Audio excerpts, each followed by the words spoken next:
பார்க்க போகிறது என்னன்னா திருப்பதி லட்டு. வாங்க பார்க்கலாம். ஒரு பவுல் எடுத்துக்கோங்க. இது மேலே ஜல்லாடை வச்சுக்கோங்க.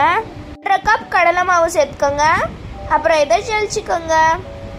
ஜலிச்ச பிறகு இதை மிக்ஸ் பண்ணிக்கோங்க. 2 கப் இதில் பால் கொஞ்சம் கொஞ்சமாக சேர்த்து மிக்ஸ் பண்ணிக்கலாம்.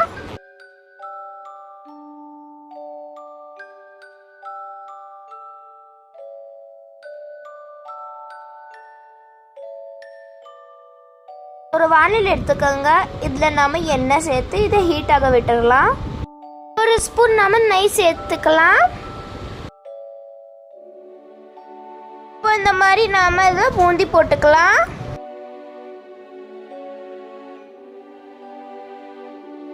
இது போல ஹை ஃப்ளேம்ல நல்லா ஃப்ரை பண்ணி எடுத்துக்கோங்க.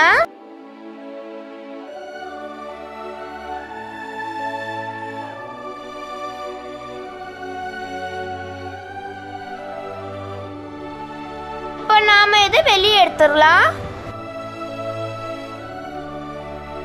இப்போ ஒரு வானில் எடுத்துக்கலாம். 2 கப் சுகரை சேர்த்துக்கலாம். 1 கப் வாட்டரை சேர்த்து மிக்ஸ் பண்ணிக்கலாம். இது கொதிக்கிறப்போ இந்த மாதிரி நம்ம அந்த பூந்தியை போட்டு மிக்ஸ் பண்ணிக்கலாம். இப்போ இது சூடாக விட்டுடலாம். இப்போ மிக்ஸி ஜாரில் போட்டு இதை கிரைண்ட் பண்ணி எடுத்துக்கலாம். நெய்யில் முந்திரி திராட்சை வறுத்து இதில் சேர்த்துக்கோங்க. இதில் கொஞ்சமாக ஏலக்காய் பொடி சேர்த்துக்கலாம்.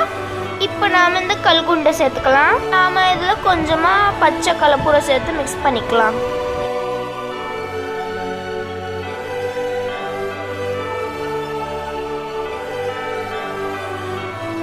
இதை நாம் மிக்ஸ் பண்ணி எடுத்துக்கலாம். இப்போ நாம் உருண்டை பிடிச்சிக்கலாம். சின்னதாக பிடிக்கக்கூடாது, நான் பெருசாக பிடிக்கிறேன். என்னது திருப்பதி லட்டு. அவ்வளோதான் கைஸ், இது ரெடி ஆயிடுச்சு. நீங்கள் பார்க்கல எந்த மாதிரி வந்திருக்கு. சேம் டேட்டோ நாம் திருப்பதி லட்டு மாதிரியே வந்திருக்கு. உங்களுக்கு எங்கள் வீடியோ பிடிச்சிருந்தா லைக் பண்ணுங்கள், ஷேர் பண்ணுங்கள், கமெண்ட் பண்ணுங்கள், சப்ஸ்கிரைப் பண்ணுங்கள். Bye guys. இந்த மாதிரி வீடியோவுக்கு நீங்கள் என்னோட சேனலை சப்ஸ்கிரைப் பண்ணிக்கோங்க.